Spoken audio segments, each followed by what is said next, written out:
Hello all. Thought I'd just give a quick update to my video I put out a couple weeks ago on PyDOS. Since I put that video out, I've put a new version of both PyDOS and PyBasic out on my GitHub site. You can find links to my GitHub and as well as the GitHub site of the original CPython basic interpreter that I ported. In PyDOS, I've added some batch processing and environment variables. So you can create you can create relatively simple batch files. There's some the labels work, some basic conditionals, and as I say, batch environments.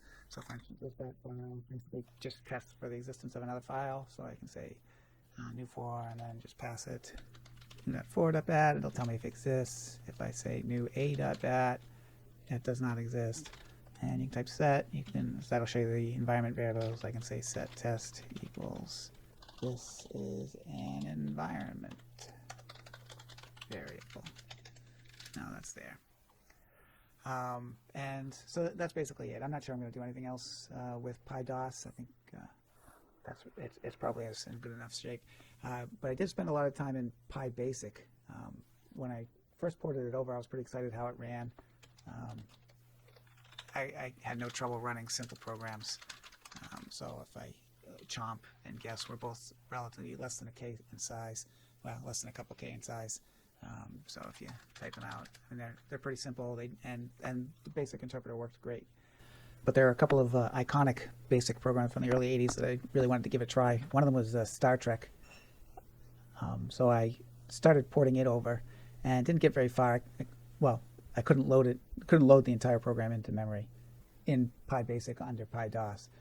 So I tried trimming down both the Star Trek program and PyBasic, got rid of all sorts of banners and text and unnecessary variables. I dumped a bunch of built-in functions of BASIC that I knew the Star Trek program didn't need, and still couldn't get any more than about 8K of 26K program loaded into memory. And running. So I was about to give up on it, and then it occurred to me to try and, rather than load the entire program into memory, why not run it on place in the flash? So just basically read one line in at a time and execute it, and then go on to the next one. In that case, all I'd have to do is load into memory basically an index of all the line numbers and their location in the file. So I went ahead and did that, and that actually turned out great. So I can now take a look at the Star Trek program. So it's the program, the text file itself to load it in is about 26K. If I type it out, it'll take a fair amount of time even to just scroll by on the screen. But it's a decent sized basic program, and I can now load it into this new version of PyBasic. Obviously, it does take some time. It's running on the little PyPico, so it's not a speedy compared to a modern computer, but it actually reminds me a lot of running on the old early versions of the IBM PC or on a terminal against some of the mainframes that I might have run this on. So there you see the program's all loaded. I can list that's 4,000 to 5,000. Just see how. Hopefully that's just the end of the program. But so you can see it's all in there, and then I can run it. And once again, it's not real speedy. It takes a lot of time, especially to get through the initialization. Once it gets running, it's not too bad. Like I said, it reminds me a lot of running this on an old deck writer or a CRT terminal that was running at 300 baud. So basically that's starting.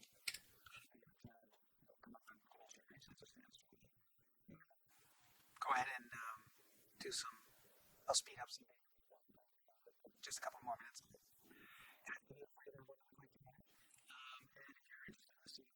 Keep an eye on my GitHub page because I've started porting over a basic version of Adventure, the original Adventure.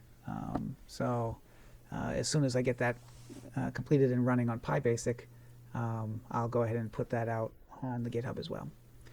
Hope you enjoyed, and thanks for watching.